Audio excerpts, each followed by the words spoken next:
오늘 우리가 함께 살펴볼 말씀은 역대하 33장 10절에서 13절까지 말씀입니다. 원래는 역대하 33장 1절에서 25절까지 전체 말씀인데요. 시간 관계상 10절에서 13절까지만 읽도록 하겠습니다. 10절에서 13절까지 말씀 같이 읽습니다. 시작. 야훼께서 므낫세와 그의 백성에게 이르셨으나 그들이 듣지 아니하므로 야훼께서 아스로 왕의 군대 지휘관들이 와서 치게 하심에 그들이 므낫세를 사로잡고 쇠사슬로 결박하여 바벨론으로 끌고 간지라. 그가 환난을 당하여 그의 하나님 야훼께 간구하고 그의 조상들의 하나님 앞에 크게 겸손하여 기도하였으므로 하나님이 그의 기도를 받으시며 그의 간구를 들으시사 그가 예루살렘에 돌아와서 다시 왕위에 앉게 하심에 므낫세가 그제서야 야훼께서 하나님이신 줄을 알았더라. 아멘. 저는 오늘 역대하 33장 말씀을 가지고 하나님은 포기하지 않으신다. 하나님은 포기하지 않으신다라는 제목으로 하나님 말씀 같이 나누도록 하겠습니다. 여러분은 그 박쥐 하면 어떤 이미지가 떠오르십니까? 최근 들어 박쥐 보신 적 있으세요? 뉴스와 인터넷을 통해서 많이들 들어서 아시겠지만 이 코로나, 전 세계가 몸살을 앓고 있는 이 코로나는 인수감염, 이 동물에게 있는 바이러스가 인간에게 옮겨왔던 이 전염병입니다. 대부분의 학자들은 그 동물이 이 박쥐일 것으로 추정해요. 그런데 사실 박쥐는 인간과 만날 일이 거의 없습니다. 그렇잖아요. 길거리에서 여러분 박쥐 보신 적 있으세요? 길에서 참새, 비둘기를 맞이하듯이 박쥐를 본다. 박쥐의 울음소리를 듣는다. 이건 흔치 않은 일입니다. 왜? 박쥐는 보통 인간이 찾지 않는 밀림이나 동굴에 살고요. 움직이는 시간도 낮이 아닌 밤이기 때문에 접촉할 확률이 거의 없어요. 그러면 어떻게 박쥐에게 있던 이 바이러스가 인간에게 옮겨진 걸까요? 그건 인간이 박쥐가 사는 그 밀림까지 찾아들었기 때문입니다. 박쥐들이 있는 밀림과 이 동굴 어귀들까지 이 인간이 찾아들어갔기 때문이에요. 사람들이 밀림을 개발해 농사를 짓고 가축을 키우고 공장을 세우며 서식지를 만들어갔기 때문에 이화여대의 최재천 교수에 따르면 잦은 접촉으로 바이러스가 옮겨지게 된 건데요. 그럼 또 질문이 생기죠. 인간은 왜 박쥐의 서식지까지 찾아 들어간 걸까? 대체 그 밀림, 그 동굴 어귀들까지 왜 찾아 들어간 걸까? 그건 욕심 때문입니다. 밀림까지 찾아가 농사를 짓고 가축을 키워 더 많은 소득을 올리겠다는 인간의 욕심, 그리고 거기서 나오는 농산물과 축산물을 좀 더 저렴하게 먹겠다는 소비자의 욕심이 만들어낸 결과인 거죠. 더 노골적으로 말하면 더 많이 가지겠다, 더 많이 소비하겠다, 더 많은 것을 돌아다니고 더 많은 것을 누리겠다는 욕망과 욕심이 마침내 한계를 만나 부작용을 만들어낸 겁니다.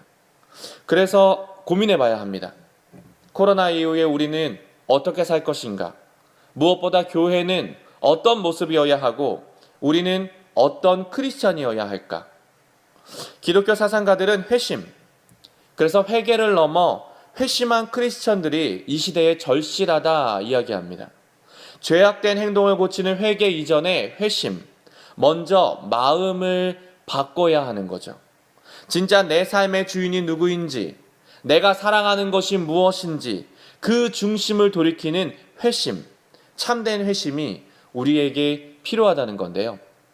이런 측면에서 오늘 본문은 우리에게 굉장히 큰 인사이트를 안겨줍니다. 남유다를 55년 동안 통치했던 히스기야의 아들 므낫세는 역사상 가장 악한 왕으로 기록되어 있어요. 사실 우리가 살펴보고 있는 역대기는 이 므낫세의 긍정적인 측면도 아주 조금 언급하고 있지만 같은 내용을 기록하고 있는 이 열왕기는 그냥 나쁜 놈, 악한 왕으로만 기록하고 있습니다. 즉 다윗, 솔로몬, 히스기야, 여호사밧 같은 왕들은 이렇게 생각하면 이 좋은 이미지가 그래도 이렇게 하나 둘 몇 개는 떠오르는데 므낫세는 아예 없습니다. 얘는 그냥 나쁜, 그냥 악한 왕의 대명사예요. 우리가 아는 것처럼 이 므낫세는 그 히스기야의 아들입니다. 히스기야가 병에 걸려 죽게 되었을 때 기도해서 15년의 생명을 연장받고 난 후에 3년 뒤에 태어난 아들이 바로 이 므낫세예요. 즉 죽다 사는 경험이 있는 히스기야를 아버지로 두었다면 히스기야가 말년에 조금 교만하긴 했어도 하나님의 은혜를 아는 아버지의 품에서 자랐다면 이 므낫세는 최소한 하나님이 어떤 분인지 보고 듣고 배우지 않았을까요? 하지만 아이러니하게도 그가 다스린 55년의 역사는 남유다의 지우고 싶은 과거로 기록됩니다. 열왕기는 아주 콕 집어 말하죠. 므낫세 때문에 남유다가 멸망한 거다. 므낫세가 모든 실마리를 제공한 거다. 이는 역대기도 동일한데 구체적으로 살펴보면 이렇습니다. 2절 3절 말씀합니다. 2절 3절. 자, 2절과 3절 같이 읽을까요? 시작. 야훼 보시기에 악을 행하여 야훼께서 이스라엘 자손 앞에서 쫓아내신 이방 사람들의 가증한 일을 본받아 그의 아버지 히스기야가 허려버린 산당을 다시 세우며 바알들을 위하여 제단을 쌓으며 아세라 목상을 만들며 하늘의 모든 일월 성신을 경배하여 섬기며. 므낫세가 왕이 되어 첫 번째 한 일이 아버지 히스기야가 종교개혁을 일으켜서 모든 것을 업적을 만들었던 모든 것을 물거품으로 만들어버린 거래요. 종교개혁이 일어나기 이전에 섬겨던 모든 우상을 전부 다 다시 복귀해낸 거죠. 저는 이게 아무리 읽어도 좀 이해가 안 돼요. 자신의 선조였던 이 다윗은 왕이 된 다음에 가장 먼저 하고 싶었던 게 하나님의 임재를 느끼고 싶어가지고 하나님의 언약궤를 가져와서 하나님의 임재가 떠나지 않는 그 예루살렘의 그 다윗석의 시온성을 만드는 것을 꿈꾸었었거든요. 이 솔로몬은 1000번제를 드리면서 백성을 다스릴 수 있는 지혜를 주십시오. 하나님 저에게 듣는 마음을 주십시오라고 기도했거든요.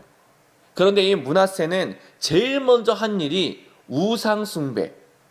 바알과 아세라는 물론 1월 성신까지 외국에 있는 모든 우상까지 싹 다 수입해 섬겼을 뿐 아니라 자신들의 그 아들을 이 불 가운데 지나게 하는 인신제사, 활활 타오르는 이 우상의 제단에 한 나라의 왕자를 그냥 집어던지는 말도 안 되는 행동을 합니다.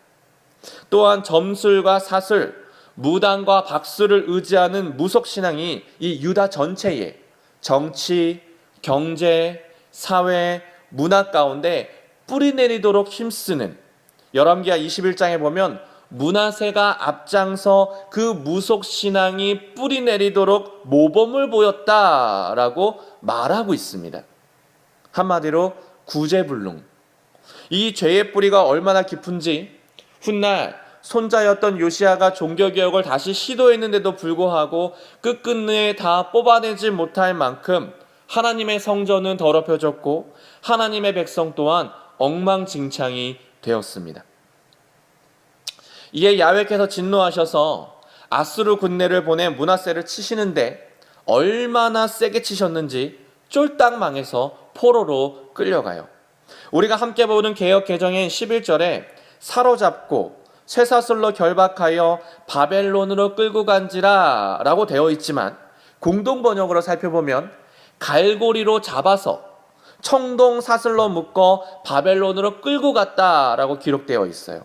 즉 포로지만 그래도 왕이니까 점잖게 예의를 갖추어 채통을 지키면서 잡혀간 게 아니에요.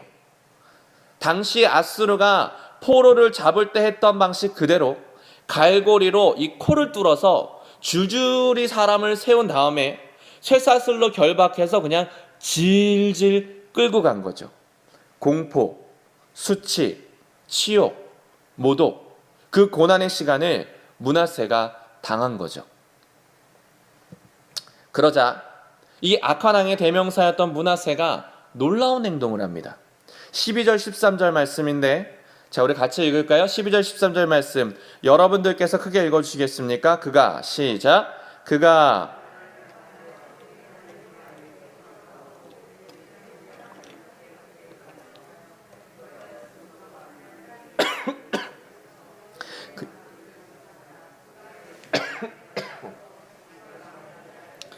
므낫세가 그제서야 야훼께서 하나님이신 줄을 알았더라. 므낫세가 회심을 합니다.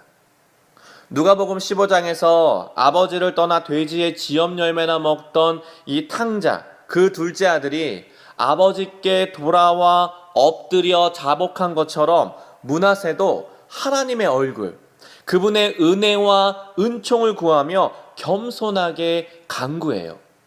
그러자 진짜 더 놀라운 일이 생겨요. 하나님이 므낫세의 기도를 들으세요. 아니, 들으실 뿐만 아니라 므낫세를 남유다로 복귀시켜서 모든 신분과 권세 또한 회복시켜 주십니다. 이에 므낫세는 회심한 사람의 진면모를 보여주죠. 우상에 관련된 모든 신상을 제거하고 하나님께 화목제와 감사제를 드린 후 온 유다는 이제 야훼 하나님만 섬겨라 선포합니다. 그래서 가만히 또 묵상해 봤어요. 회심 후에 므낫세는 어떤 마음으로 살았을까? 이 남은 생을 어떻게 보냈을까? 만약에 나라면 나는 어떤 찬양을 불렀을까? 이 찬양의 가사 중에 이런 찬양이 있죠. 은혜 아니면 살아갈 수가 없네.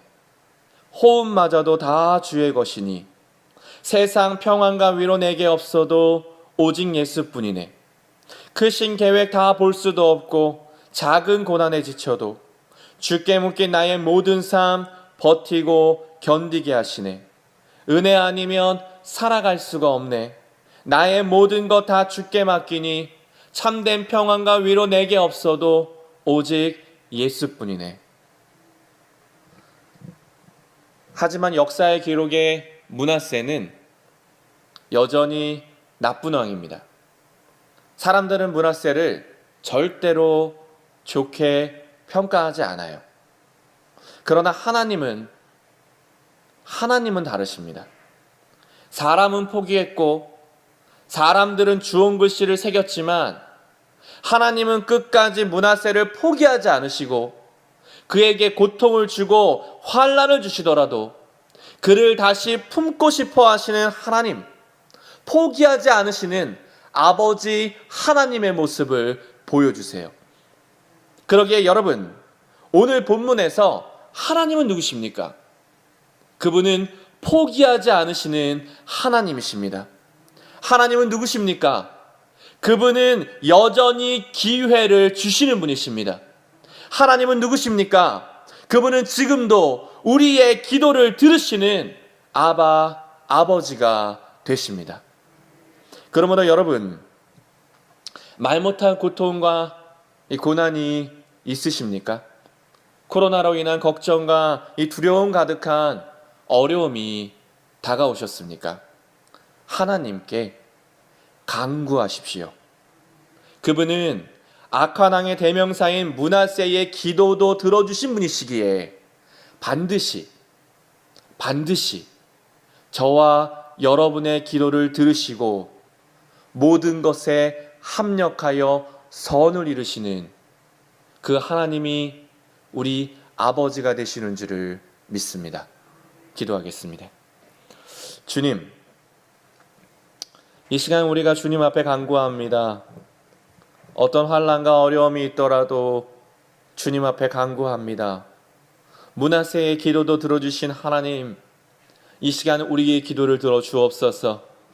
므낫세를 포기하지 않으시는 하나님, 우리를 포기하지 마시고 하나님 우리의 공동체를 포기하지 마시고 이 나라와 민족을 포기하지 마시고 하나님 우리의 모든 기도하는 그 곳곳을 포기하지 마시고 주님이 개입하여 주셔서 하나님의 합력하여 선을 이루어 주시옵소서.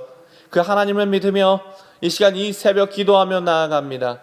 하나님 이 시간 은혜를 더하여 주시고 하나님의 마음을 우리에게 부어 주옵소서.